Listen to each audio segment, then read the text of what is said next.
Først og fremmest vil vi gerne sige tak, fordi du har købt vores gør det selv pakke med materialer til en julekrans. I den her video der vil vi vise, hvordan du skaber en krans, som du både kan bruge råt, men også en, som du kan tilpasse til både lys og med bånd som dørkrans. I pakken der finder du en halmkrans og en tråd. Derudover der skal du bruge sakse til at kunne klippe både tråd og grønt. Af grønt materiale i pakken der finder du gran og blød ene, og af farvet materiale der er der eukalyptus og hortensia. Du starter med at klargøre din halmkrans.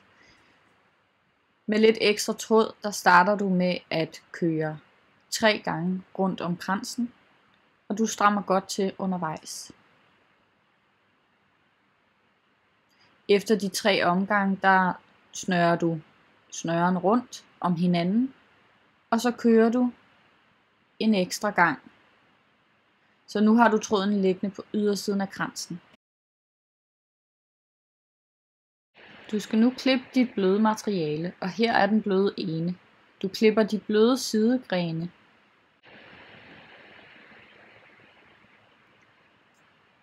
Og toppen, den deler du i stykker, der matcher de her sidegrene på en størrelse på 5-7 cm.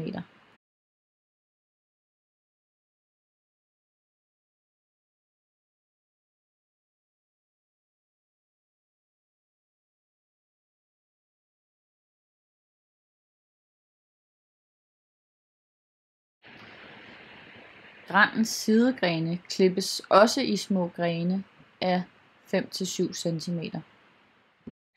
Det kan være en fordel at klippe dit gran fra bagsiden. Det er oftest nemmere at komme til at klippe og klippe et pænt skævt snit, når du klipper inden fra bagsiden af.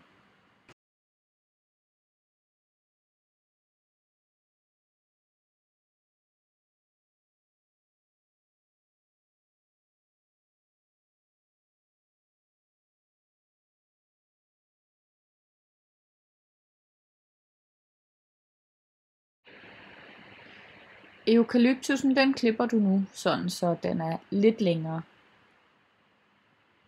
Hver gren de skal have et par blade, men med spidserne kan du godt lave nogle, der er lidt længere, som du kan se her.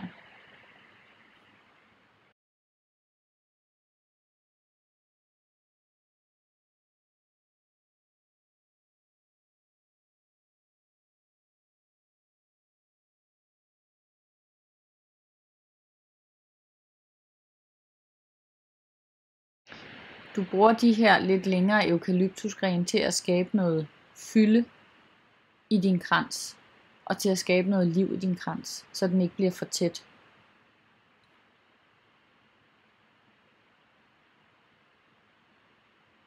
Hortensiahovedet, det skal du klippe indefra. Og så laver du det store hoved til mindre buketter. Det er vigtigt, at du laver stilken så lang som muligt.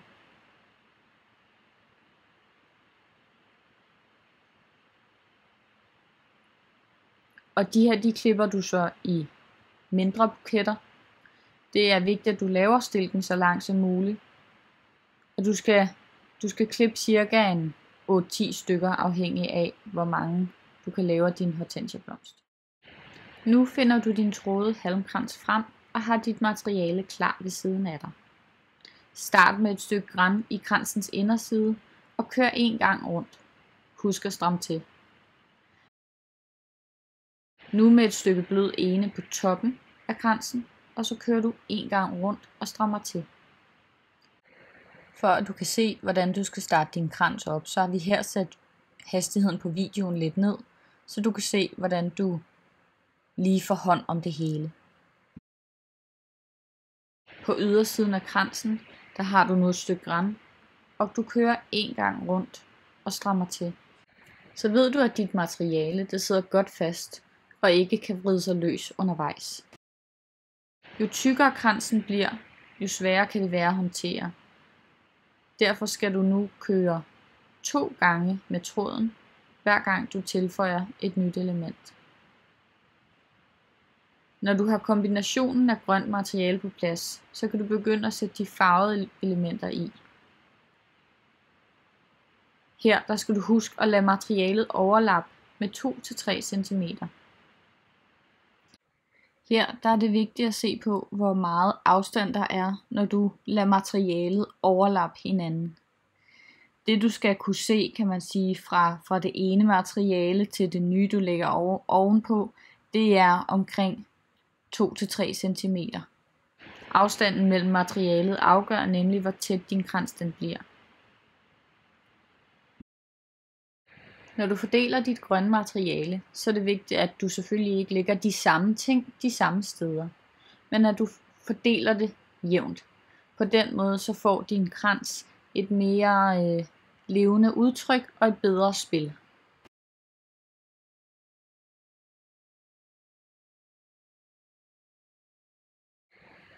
Opgaven er nu, at du skal fordele materialet, sådan så at du bruger mest grønt, men at du tilføjer de farvede elementer sådan jævnt fordelt. Det er vigtigt, at du passer lidt på hortensiaen, når du bruger den. Den kan være lidt skrøbelig og knække. Det er nu, vi tilføjer hortensiaen, og det er her, du skal være lidt nænsom, fordi den er lidt mere skrøbelig, end det grønne materiale er. Så her der kan du ikke stramme alt for hårdt til.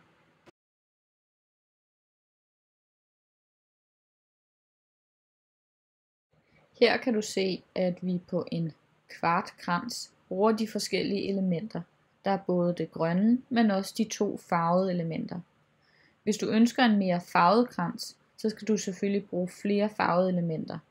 Du skal dog huske, at en farvet krans kræver også, at man fordeler det jævnt, sådan så du ikke kommer til at bruge alle de farvede elementer på den første halvdel af kransen, sådan så når du til sidst, eller på den sidste kvartedel, ikke har mere farvet materiale tilbage. Noget af det, du skal være opmærksom på undervejs, når du binder, det er, at dit grønne materiale ikke kommer for langt ind i midten. Altså det vil sige, at midterhullet ikke bliver dækket. For hvis midterhullet det dækkes, så kan det ødelægge illusionen af, at du rent faktisk er ved at lave en krans. Ikke at det ikke også kan være flot, men hvis intentionen er, at det skal være en krans, så skal man passe lidt på at komme til at sluge det midterste hul.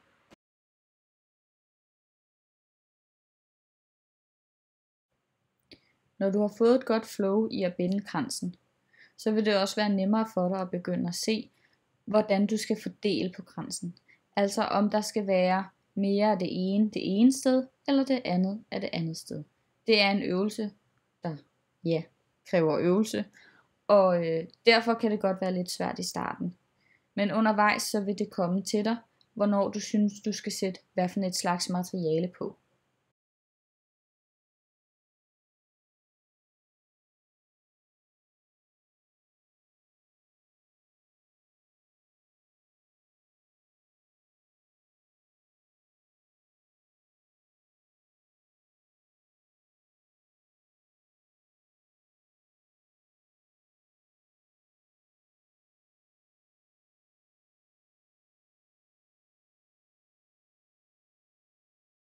Her kan du se, at halvdelen af kransen er bundet, men nu vil vi springe til at vise, hvordan du afslutter kransen. Du har cirka en 5 cm tilbage, og her der er øvelsen, at du skal fortsætte med at binde, men samtidig med at du nærmer dig kransens start. For at lave en pæn afslutning, der er det vigtigt, at du løfter startens materiale, og sådan så du kan tilføje det nye nedenunder. Her der kan det være lidt sværere at køre med tråden.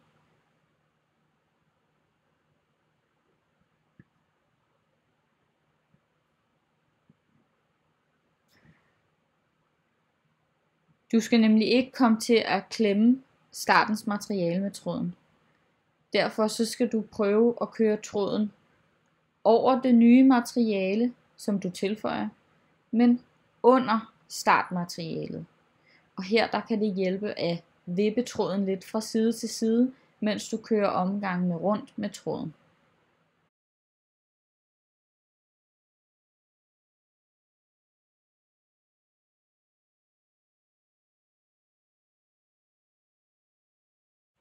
Her der kan du lidt bedre se, hvordan du ligesom skal kunne løfte lidt i startmaterialet, mens du tilføjer det nye.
Her kan du se, hvordan det at vippe tråden hjælper med ikke at komme til at fastlåse materialet, altså komme til at klemme det sammen. Så når du vipper med tråden, så hjælper det ligesom med at holde fast på det grønne materiale, men uden at klemme det sammen. Og det giver altså det bedste resultat for en afslutning på kransen. Du skal nu fæstne din tråd, og det gør du på bagsiden af kransen. Her der klipper du din tråd,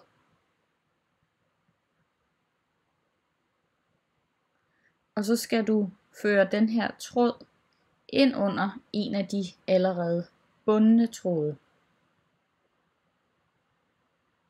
Ligesom når du skal sy, så fører du den ind under en tråd.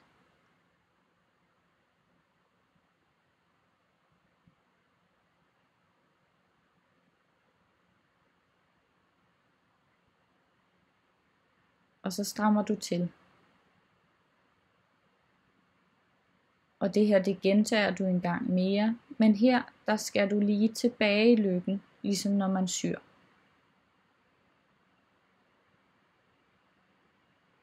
Og så klipper du tråden og får den lagt fint, så den ikke stikker.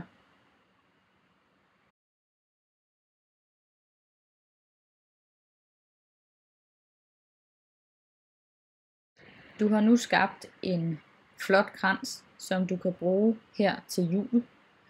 Den har mange måder at kunne bruges på, og derfor vil vi også gerne lige vise, hvordan du kan arbejde videre med den. Her der sætter vi lys i kransen for at skabe en smuk borddekoration.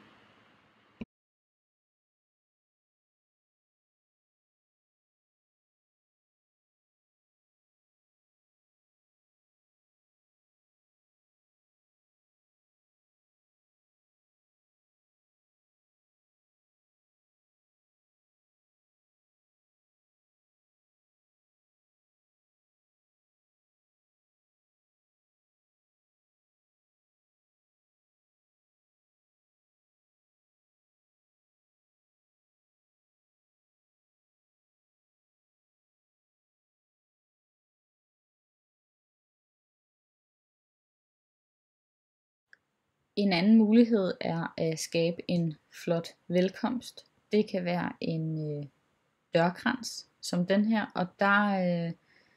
og der gøres det simpelt ved at du kan sætte en sløjfe på. Det kan være med et bånd som passer til dig. Her der har vi brugt et flettet julebånd, som vi synes passer godt til kransen. Vi håber, vi med den her video har kunne vise jer, hvordan I kommer godt i gang med at binde jeres egen kranse, som kan pryde her i juletiden hjemme hos jer. Så fra alle os her på Aldershvile Planteskole, der ønsker vi jer en rigtig glædelig jul.